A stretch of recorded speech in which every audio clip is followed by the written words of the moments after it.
Assalamualaikum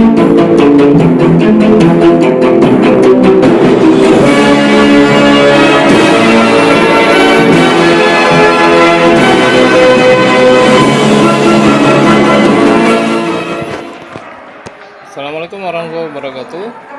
Selamat pagi bro and sis, sahabat Indonesia News. Tupoksi dari aparat kepolisian adalah menjaga keselamatan dan keamanan setiap warga negara. Namun hal ini nampaknya tidak dilakukan oleh anggota Polsek Mampang dan Polres Jakarta Selatan saat melakukan pengamanan di wilayah Hotel Grand Kemang, Jakarta Selatan. Dalam pantauan kru Indonesia News, di hotel tersebut dilakukan acara forum tanah air yang dihadiri oleh tokoh-tokoh nasional, Bang Rafli Harun, Maijen Purnawirawan Sunarko, Said Didu, dan lain-lain yang merupakan bagian dari acara tersebut dari diaspora Indonesia. Kawan-kawan bro and sis, sahabat Indonesia News, sontak beberapa menit sebelum acara dimulai, para preman yang bertubuh tinggi tegap hitam-legam merangsek ke dalam dan membubarkan. Dan saat itu tidak satu orang pun polisi hadir untuk mengamankan lokasi. Mereka merusak properti yang ada di dalam ballroom Hotel Grand Kemang sehingga membuat rusuh dan gaduh.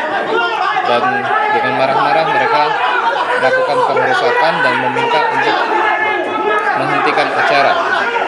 Ironisnya, pasca mereka keluar, tim media dan awak media lainnya juga beberapa kawan-kawan YouTuber ikut mengikuti mereka keluar hingga sampai di area menjelang parkir keluar. Salah satu pimpinan perusuh membuka maskernya dan melakukan jabat tangan kepada dua anggota polisi dan mencium tangannya seraya ada pesan tersirat bahwa tugas saya telah selesai dilaksanakan, dan polisi memberikan ucapan selamat dan memeluk para perusuh yang berbadan tambur, berkulit hitam, rambut keriting. Terima kasih, saya Mugiono melaporkan dari Grand Kemang, Jakarta Selatan.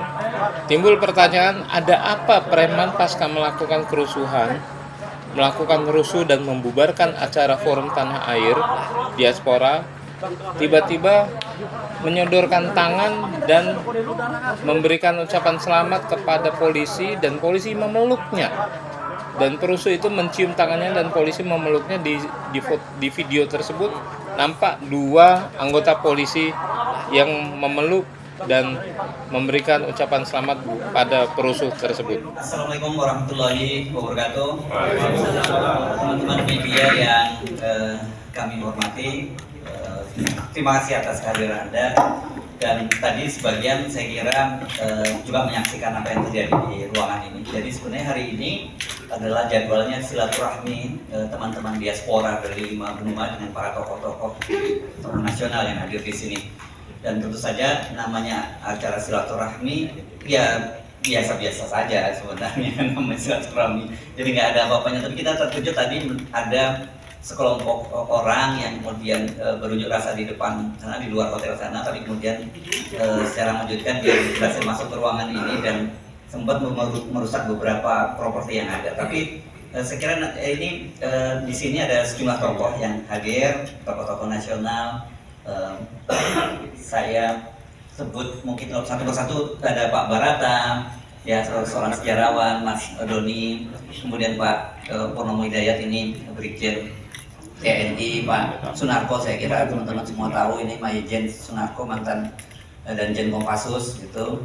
Kemudian Pak Said Didu sebelah ini, Bung Rafli Harun, Prof Din Samsudin.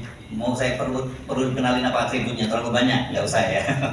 Bung Tatak Santra ini chairman dari Forum Tanah Air yang dari New York, Amerika.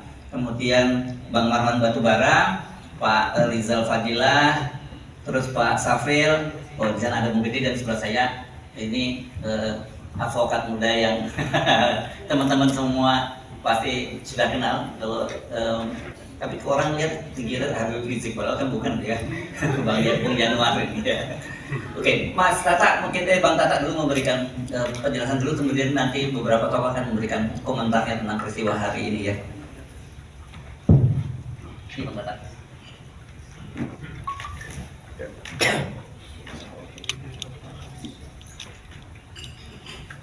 Bismillahirrahmanirrahim.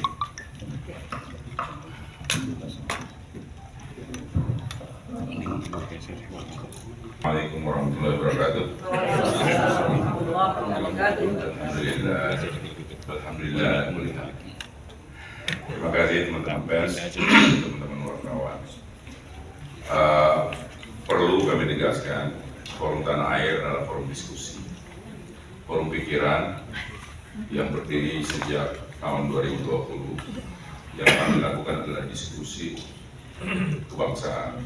Yang kita lakukan adalah politik kebangsaan. Kita tidak berafiliasi kepada partai politik, kita tidak berafiliasi pada organisasi massa apapun, LSM dan semacamnya. Dan kita juga tidak berorientasi atau berfigur kepada sosok-sosok tertentu. Itu sebagai disclaimer kami.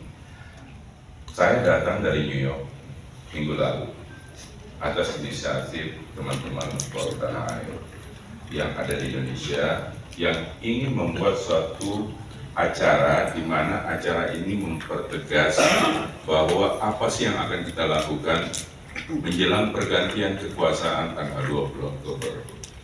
Jadi sebenarnya kita ingin mendiskusikan bagaimana supaya pergantian kekuasaan itu menjadi suatu hal yang betul-betul bisa kita lihat sebagai suatu hal yang positif dengan segala macam negativity yang ada.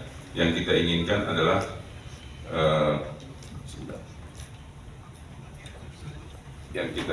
adalah bagaimana supaya kita bisa mendapat gambaran apa yang kita lakukan dan apa rencana-rencana yang kita bisa usulkan kepada pemerintahan baru di dalam rangka bagaimana melihat Indonesia ke depan. Saya sendiri cukup kaget karena keadaan seperti ini cukup membingungkan saya. Saya belum lama sih di Amerika, baru 25 tahun. Tapi saya melihat kejadian-kejadian seperti ini adalah satu hal yang biasanya dilakukan di negara-negara yang tidak demokrasi. Padahal Indonesia ini adalah negara ketiga demokrasi terbesar di dunia berdasarkan population. Jadi saya cukup kaget, dan saya kagetnya itu memang dari pagi sudah dikasih tahu ada demo di depan.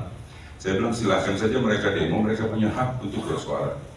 Kami juga punya hak untuk berserikat, berkumpul di sini. Monggo, kita tidak akan keluar mengganggu mereka, dan saya harap pihak keamanan tidak menjamin bahwa mereka tidak masuk ke kita. 5 menit sebelum kejadian tadi, saya baru bertemu dengan pihak kepolisian yang menjamin bahwa tidak akan ada demonstrasi orang-orang demo dari luar yang masuk. Kita bilang oke, terima kasih Pak. Dan 5 menit kemudian saya baru masuk di sini, mereka semuanya masuk. Jadi hal-hal seperti ini sebenarnya memalukan sekali, sangat memalukan, sangat memalukan. Karena apa? Ini akan muncul di diaspora. Yakinlah, ini akan muncul. Forum Tanah Air alhamdulillah ada di 5 benua. Kita ada di 21 negara lebih. Insya Allah kita ini akan menyebar ke berbagai negara. Dan ini memalukan. Memalukan sekali. Apa yang kita bisa tawarkan, memperlihatkan kepada dunia luar. Iya kan? Ada orang-orang diaspora yang sudah lama tinggal di luar negeri yang punya concern bagaimana negara ini bisa berjalan lebih baik. Kok dihadapkannya seperti ini? Ini kan yang menjadi hal yang sangat memalukan. Sangat memalukan. Saya tegaskan itu sangat memalukan karena ini live. Ini live. Mas Agus, live Zoom-nya? Banyak yang live. Live. Enggak, maksudnya tadi waktu kejadian itu kita Zoom sudah live, Mas. Karena diaspora dari luar yang tidak sempat datang, mereka melalui Zoom. Ini kan memalukan seperti ini gitu. Yang hadir di sini orang-orang yang terhormat, akademisi, orang-orang yang punya pemikiran yang sama untuk melihat bagaimana bangsa dan negara ini lebih baik ke depannya. Kalau dipilih begini, negara ini mundur. Mundur lebih dari 40 tahun yang lalu gitu. Benar, lebih parah dari Orde Baru kalau saya bilang. Orde Baru nggak ada dibubarkan begini, dibubarkan sebelum acara. Nggak ada acara berani masuk kayak begini. Di sini ada bapak-bapak dari angkatan yang mungkin bisa menjelaskan apa yang saya katakan. Jadi sekali lagi, teman-teman, mudah-mudahan ini jadi pelajaran buat kita semua, ya kan? Bahwa mungkin maksudnya mereka ini mau istilahnya shock therapy ya. Tapi yakinlah bahwa mereka salah memilih tempat dan salah memilih orang, salah sasaran. Karena berita ini tidak hanya akan ada di Indonesia, tapi akan ada di 5 benua dan akan menyebar dan akan terus diputar. Jadi selamat menikmati kritikan-kritikan siapapun di belakang demo ini. Selamat menikmati apa yang engkau tanam, inilah yang engkau tuai. Takbir! Jadi demikian dari saya, Mas Ersu. Terima kasih. Assalamualaikum.